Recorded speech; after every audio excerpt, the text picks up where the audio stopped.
from UNESCO. And let's see. Excellent. Hi, and we have Christian Amanpour here. Christian, what do you think that the one action that we can take to help tackle the issue of impunity?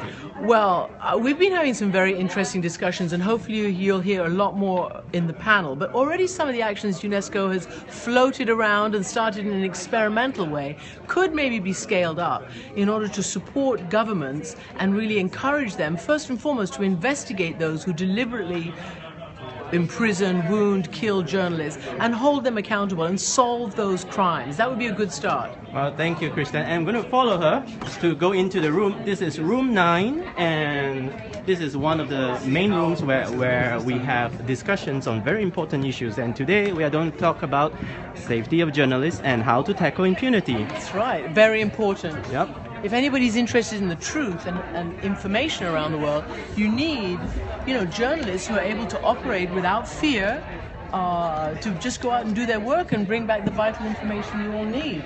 Okay. So, where do we go? Oh, and over here, I see we have our ambassador. Hi, we are doing Periscope right now. Oh, you are? Yes. Would you like to take a question? Of course. Yes. Could you tell us, like, one action where the state can be helpful in fighting impunity? In making sure that you answer the questions that come from UNESCO on the cases that have happened in your country, and you promote information. Well, thank you very much, Ambassador. You're welcome. Well, we just want to take a look at the floor here. We have all sorts of representatives. If you have questions, please feel free to let us know, and we would like to take your questions. Oh, we have our Director of Freedom of Expression here. Hi, Guy. Can you tell us in one word or in one action what the UN agencies can do to tackle the issues of impunity? Well, let me say hello to all the Periscope viewers here and say that to stop impunity, that means to make sure that those who attack journalists face consequences. We've got to call for justice for journalists. Everybody can play a part. And look at the cases of at least one journalist or two journalists or three journalists in your country where there have been attacks and there's never been any apprehension or investigation or conclusion that brings to justice those who perpetrated the attack. Choose those three and call for justice for that. Okay. Guy, we got a question. What does ending impunity means from Ezal?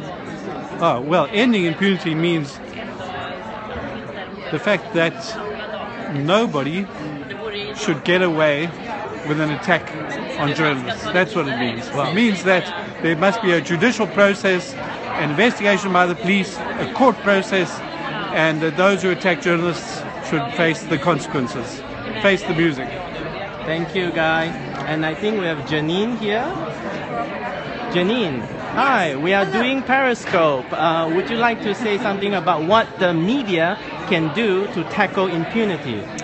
Well, I think it's very important that we keep the level of awareness raised, that we let people know exactly what can happen to journalists, what measures we need to take to protect them, and how important the role of journalists are in our society.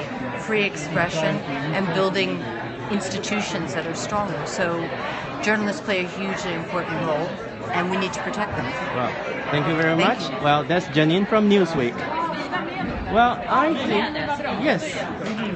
This is Ms. Bathsheba Crocker, Undersecretary of State. Miss Undersecretary. Assistant Secretary. Assistant Secretary. Yes. You've given me a promotion, so that's okay. Well, we have questions from our Periscope viewers about what do you think about internet censorship and how does that relate to the issues of impunity?